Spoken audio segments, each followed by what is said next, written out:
when we look at this topic, and I already started introducing it, privileged access management, you're not alone.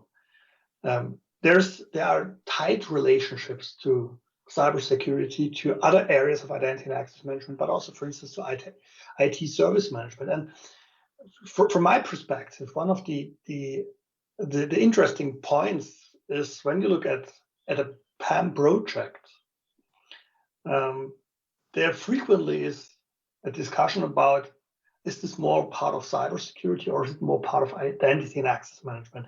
And that already shows there is a linkage, there is a relationship. And so what I want to bring to you is in the next roughly 20 minutes is where these relationships are and how this understanding this and working this really helps you to get better. And by the way, if you're using the KC event app, you will have access from this session to an advisory note that looks at the alignment of access governance on one hand and privileged access management on the other, because access governance on some way is about privileged access. It's about a privileged access of business users and the way we manage this with entitlements. And privileged access management is also looking at privileged access and other types of privileged access. But at the end, it's both about mitigating risks, and there's a clear relationship, and there are many use cases. My colleague Matthias Reinhardt described in this advisory note, which you can get for free by using the link you will find, I believe, when you go to the event up to my session and then look at the associated link there. So let's dive into the topic. Before we start, I want to give you a very quick update or definition of what we see as privileged access management. So what is our definition, or what is the definition for that? It is a technology that helps managing access of highly privileged users, and thus helps organizations to identify, to assess, and to appropriately manage these accounts. That might be shared account, that might be individual accounts, but it is accounts that have an above average level of privileges. So my recommendation is always to define privileged accounts based on a risk rating, on a risk score. And having a grip on these accounts helps protecting the critical business processes as well as the assets from attacks and fraudulent access. And I think it is obvious, and I've talked about this in a number of previous webinars and on other occasions, that the targeted attacks always are after the highly privileged accounts. So we also need privileged access management for compliance reasons, starting with the ISO 27000 standard, where privileged access is part of some of the controls. So to comply with ISO 27000, you need to have a privileged access management in place. And at the end, the main reason is really protect your organization, protect your systems, protect your data against breaches, against attacks. And so privileged access management, this is what we are talking about today. It's about these high privileges, it's about high risk, about that part of access which is not in scope of the core IAM, so which is not just static entitlements, but for instance, shared account access, sessions of administrators, where you unfortunately frequently still have a lack of lifecycle management. If you integrate well, by the way, you could remove that lack of lifecycle management. And the same for request management. Integrate it and you will get better there. But these are the accounts we look at and try to get better with privileged access management, as well as with the integration into other technologies. So where are some of these integration areas? And there's obviously the integration into or with IGA, with identity governance and administration. When it comes to life cycles of accounts, when it comes to scenarios like someone is the owner of a privileged account, of a shared account, for instance, and that person changes the job, then the mover process in IGA must trigger the change of the ownership. That is where we need an integration. And there are many of these samples, as I said, many of them described in that advisory note. Another area is adaptive authentication. So most businesses we see, most organizations we see are shifting towards adaptive authentication. Adaptive in the sense of we support many authenticators, but we also are able to work with risk and context when it comes to authentication. So adaptive authentication is required also for privileged access management. And there's a logic in saying, if I have a strong solution for adaptive authentication, why not using it for all use cases? The standard user access, the customer access, the privileged access. It's an area to look at. There's a logic in doing that. IT asset management. So which applications do we have? What do we have to protect? And I remember a conversation with someone from the security department of a large organization a while ago. And the person said, we had this security incident, and we then first needed to understand which systems might be affected. And if we want to know what needs to be protected, if we want to understand where might privileged accounts, such as system accounts, such as service accounts reside, we need to have an integration with IT asset management. And part of things which are sort of a standard capability within privileged access management is the discovery of such accounts. So if you have a well-working asset management, this will become far more efficient. We have the integration with all these cybersecurity key areas such as SIEM, SOC, SOAR, so around our security operations center, cyber defense center. So privileged access management, on one hand, collects a lot of data about privileged access. That data is relevant for security analytics. On the other hand, when we learn about incidents, about attacks, about other risks, this is important to adjust the behavior of our privileged access management solutions. And some of the vendors also have some privileged user behavior analytics as part of their technologies, which then sort of overlaps with what we do in the security operations center, but which also should ideally be tightly integrated and tightly aligned. We have cloud management as one area. So when we look at many of the cloud solutions, we have a rather coarse-grained security model. We have a few administrator accounts for many of these cloud services. So we need something which helps us managing this privileged access to cloud services. And every now and then there are incidents where, for instance, and that is also part of that, whatever the corporate Twitter account gets hacked, which can cause a lot of damage. So we need to protect all these types of privileged accounts being used to administer, to do critical activities, and corporate social network activity is critical because it can go fundamentally wrong, to protect these as well. So again, an area where we need to think about integration. IT service management, when it comes to fulfillment, I'll touch this a little bit more in detail later. Remote access might be an area where we need to integrate, where we also might just identify there's significant overlap. So some of the things like handling sessions can be done well with remote access solutions. And then we have this area of the entire DevOps world, so to speak, the DevOps tools. So who can manage, who can configure the DevOps tools? Strange. What about the runtime environments? How do we protect these? And there's an area which is PAM for DevOps, so to speak, which is really emerging either as new capabilities in existing solutions or as a separate set of tools. So we see a significant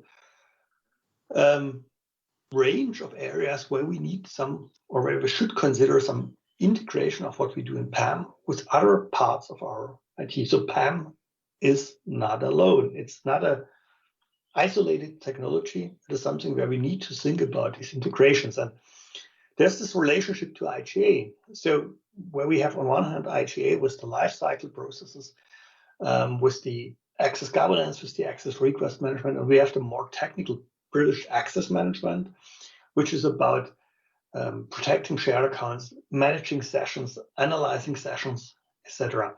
So there's a functional distinction. I don't want to read the entire slide. But there are the obvious interfaces between these two areas, and there are some standard integrations which vendor provide, but there are also, on the other hand, usually APIs, proprietary as of now, that can be used to integrate solutions. And so this is, for instance, for life cycles, for recertification also of privileged access, for integrating into mover and joiner processes, into leaver processes to ensure that privileged accounts are removed successfully when someone leaves. And what we really need is to create these integrations. As I've said, and again, that hint on the advisory note, which then lists and describes a series of integration use cases. But there's no doubt from my perspective that we need such type of integration. Is it easy?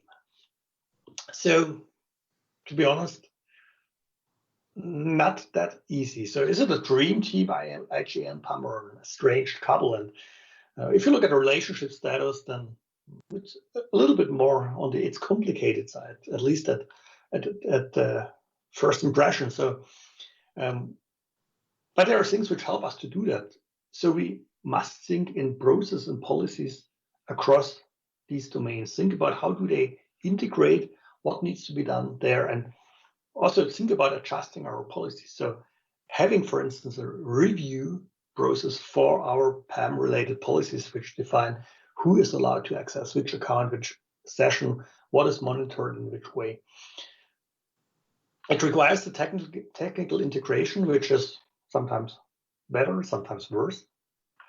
It requires a strong governance and management in the sense of you need to have guidance and really drive both teams to integrate, to work closely together. And that sometimes is easier if IT and PAM sit in the same department.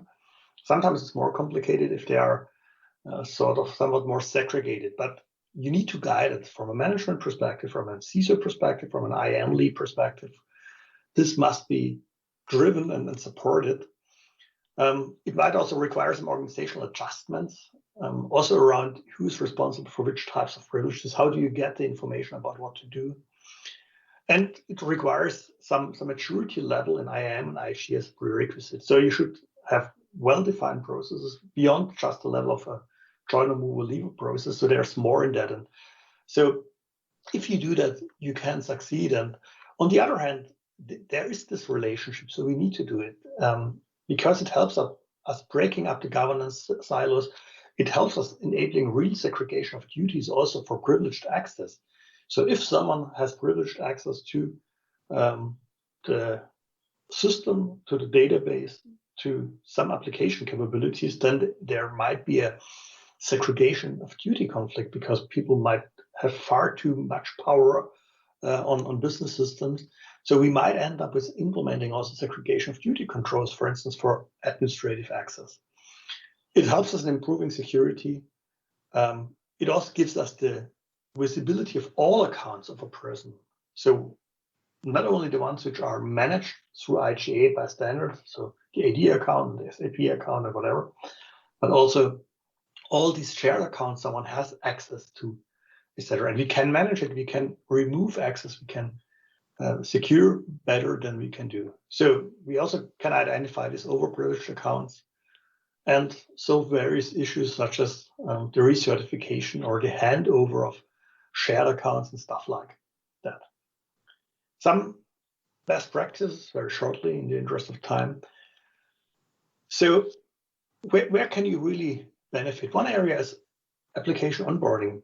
That should be done consistently. So if you have a new application, that means you get new accounts, you get new entitlements, maybe new roles or whatever in your IGA system.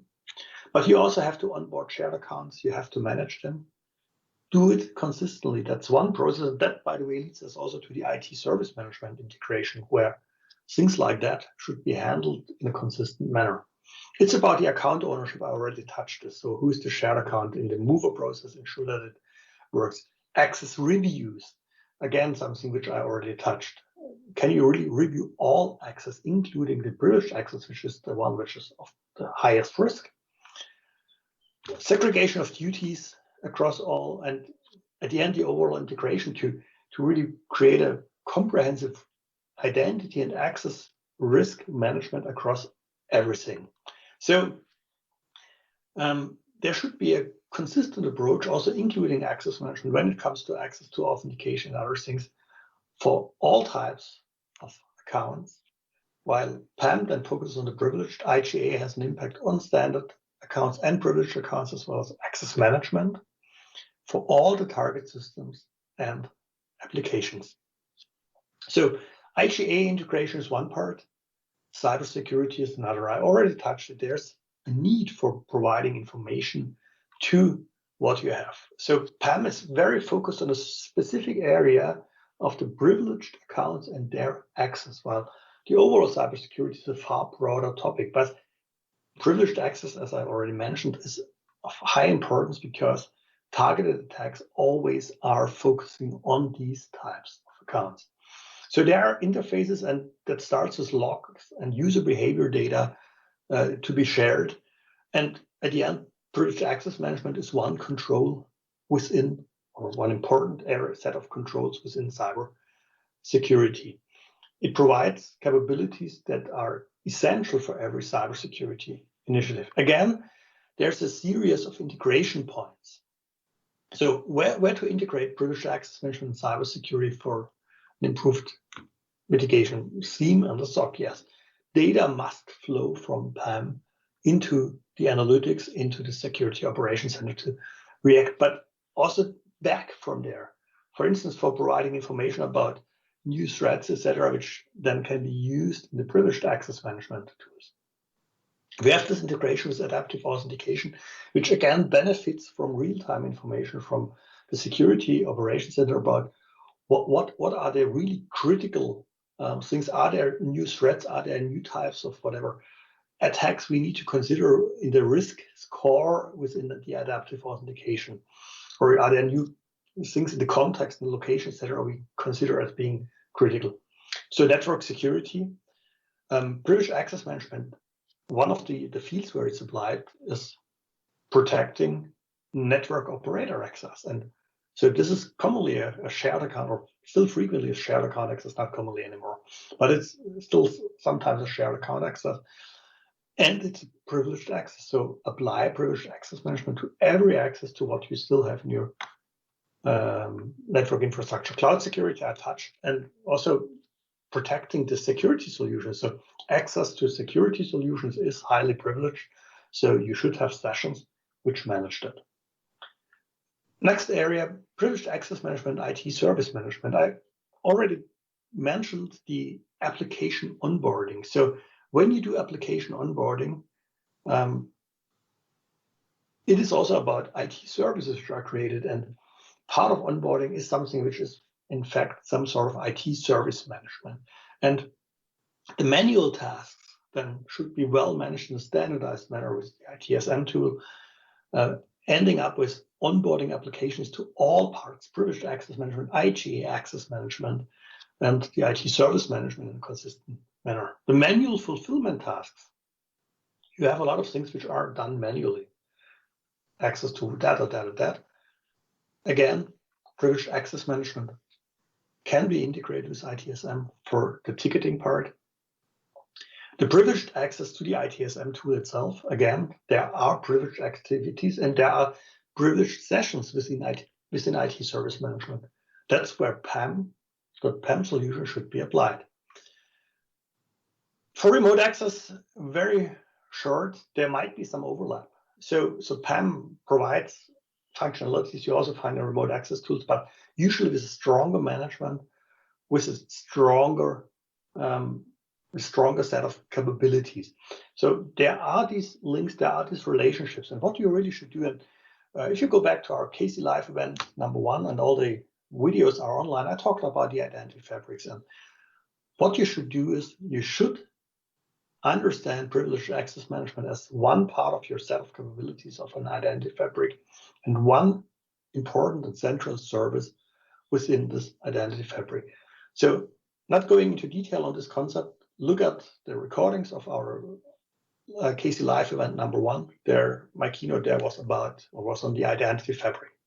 So privileged access management, you need it and you should integrate it. So why do you need it? For risk mitigation, for compliance, for improved cyber attack resilience, for meeting your security requirements, to split responsibilities also between users, and that also is, as you see, might become interesting, to manage access of your MSP, to enable, depending on what you do, your workforce to do certain service and support tasks in a very granular and focused manner. And when you automate, to avoid human error. With that, I'm at the end of my part. Thank you very much for listening to this opening keynote for our KuppingerCole live event on privileged access management for the enterprise. Back to Annie. Thank you.